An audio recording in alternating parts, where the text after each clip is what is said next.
Buenas noches, señores estudiantes. Hemos llegado a la quinta semana, donde corresponde la segunda parte de los métodos jurídicos. En ella vamos a hablar sobre los métodos de integración del derecho. Como sabemos, pues que anteriormente ya hicimos un análisis previo a los métodos. Sabemos que este es el ordenamiento jurídico interno de cada país que son de suma importancia. Hablamos sobre las lagunas de la ley, donde el juez no puede dejar de fallar a pretexto de silencio, oscuridad o insuficiencia de la ley, porque pues incurre pues en responsabilidad por denegación de justicia, donde surge entonces la necesidad de llenar también las lagunas. Para la escuela de la exegesis no existen también no existen lagunas donde nos habla Alencia Seuss, que es un jurista y catedrático del derecho civil colombiano del siglo XX, a través de sus obras de la enseñanza universitaria, donde modificó las paradigmas tradicionales del derecho civil. Existen también 4 tendencias que actualmente sobre el procedimiento que debe emplearse para colmar los vacíos de la ley. Las lagunas de la ley deben llenarse por medio del procedimiento análogo. Las lagunas también deben llenarse creando libremente el derecho, también adquiriendo en primer lugar a la analogía.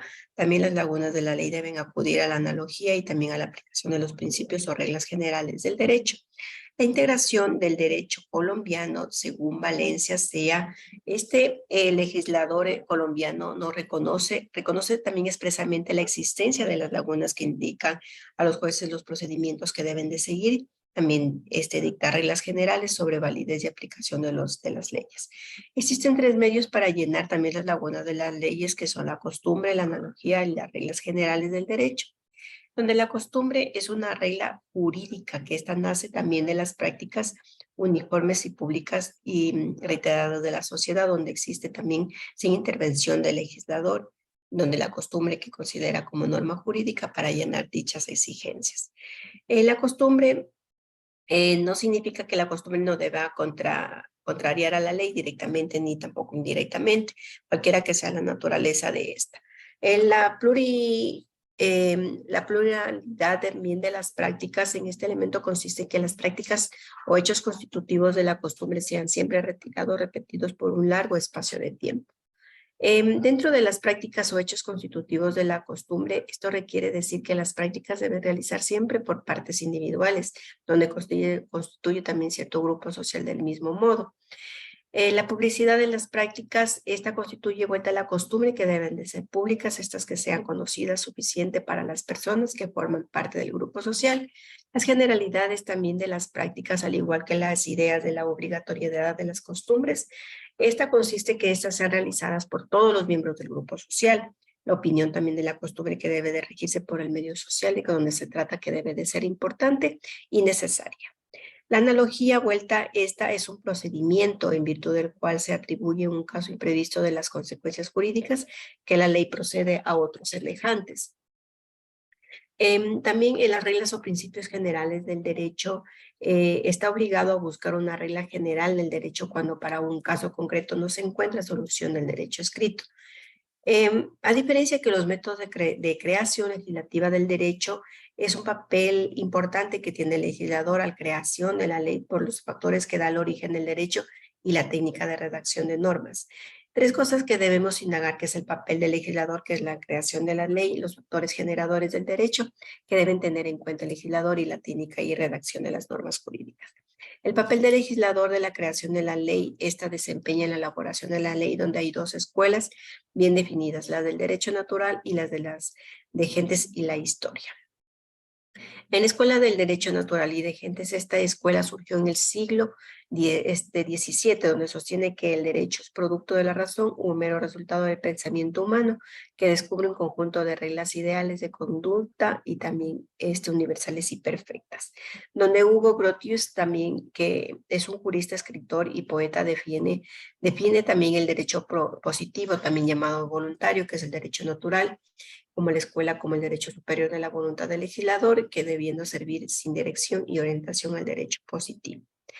La escuela histórica, según Savini y este figura también como un punto que aparta de la escuela del derecho natural que se colocó en el centro de la realidad social.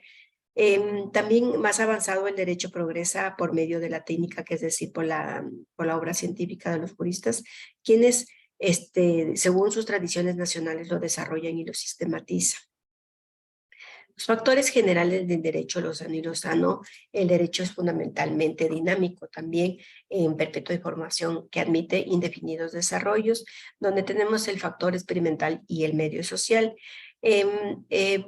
Bonecas también experimenta la realidad y la experimentación cómo constituye en las aspiraciones de la armonía social, las cuales tienen también un origen del medio social y la naturaleza, a diferencia que el medio social es las aspiraciones del medio en el que suministra también la misma materia y la sustancia del mismo derecho. Estas realidades positivas y actuales no crean directamente las reglas jurídicas, pero sí dibujan un contorno, por lo menos constituye en su medio un conjunto de consideraciones de orden físico, psicológico, moral, religioso, económico y político. Por ello, ensaya también diferentes formas de diversos factores que generan el derecho, teniendo en cuenta las diferentes clases de reglas que se imponen al hombre. La naturaleza permanente del hombre es al lado de las aspiraciones del medio social y el legislador que debe de tener en cuenta los datos suministrados por la naturaleza permanente del hombre. Los datos de la naturaleza permanente del hombre son los que suministran el elemento fijo del derecho. El factor racional, vuelta, es el segundo factor que genera las reglas e instituciones jurídicas, que está traducido ya con la noción del derecho. La técnica de redacción de las normas jurídicas, esta necesidad que tiene de elaborar en las leyes se llama política jurídica. Aquellos que tienen que va dirigida a ella va a también ser aplicada e interpretada por el juez en caso de dificultades. Las reglas técnicas de la elaboración de las leyes, estas deben de seguir las siguientes fases. La determinación del fin de las reglas jurídicas, que esta tiene siempre un fin doble, mediato e inmediato. El primero, que es el que persigue todo el ordenamiento jurídico, y el segundo, la satisfacción de la necesidad mostrada en un elemento experimental del derecho. En toda esta complejidad y naturaleza que permanece del hombre son los fines del ordenamiento jurídico. Para uno de estos fines son de realizar la ideal de justicia concediendo a la sociedad, para lo cual se legisla. Para otros es lograr la paz. Algunos piensan que el derecho es un medio de la seguridad jurídica, para otros es el bien público temporal. Los valores anteriores tenemos los políticos que refieren también al Estado, otros valores están al servicio de los demás porque el fin, bien público, en cualquiera de sus categorías valorativas serán también como servido como en el grupo fundado en este fin de la mejor calidad. La jerarquía de los valores relativos del bien público es los valores espirituales y los valores materiales. Los valores espirituales, que comprenden los valores intelectuales y morales, y los materiales, es la jerarquía que se presenta como valores colectivos y valores individuales. En estos valores anteriormente dichos, tenemos que el derecho debe de ser suficientemente definido, que no es practicable también en todo aquello que da lugar a las controversias, y los supuestos de hechos previstos en las reglas de derecho que deben ser susceptibles de prueba. Es preciso también además que la realización debe de ser probada, es decir, demostrada objetivamente para los elementos que de acuerdo a la convicción, y la concentración de la materia jurídica que debe procurarse en formular de manera general la hipótesis. La redacción de las leyes jurídicas, que constan en dos partes, la hipótesis y las consecuencias jurídicas. La hipótesis que son los supuestos de hechos y las que tienen en cuenta de asignar determinadas consecuencias. Estas son obligadas o derechos a atender las siguientes reglas, que es el empleo del lenguaje jurídico y la formulación abstracta de la regla. El empleo del lenguaje jurídico es el empleo de un vocabulario preciso, el derecho de su terminología, lo cual les da precisión y claridad a los conceptos. Los hechos jurídicos de esta disposición se expresan también haciendo un uso de los siguientes conceptos, como la causa, la legitimidad, enriquecimiento, perjuicio, otro. La formulación abstracta de la regla vuelta es siendo por naturaleza impersonal y permanente, que debe ser redactada en una forma general, susceptible de ser aplicada a todos los casos particulares. Eso es todo, señores estudiantes, les agradezco mucho por su atención. Cualquier duda, estoy a las órdenes.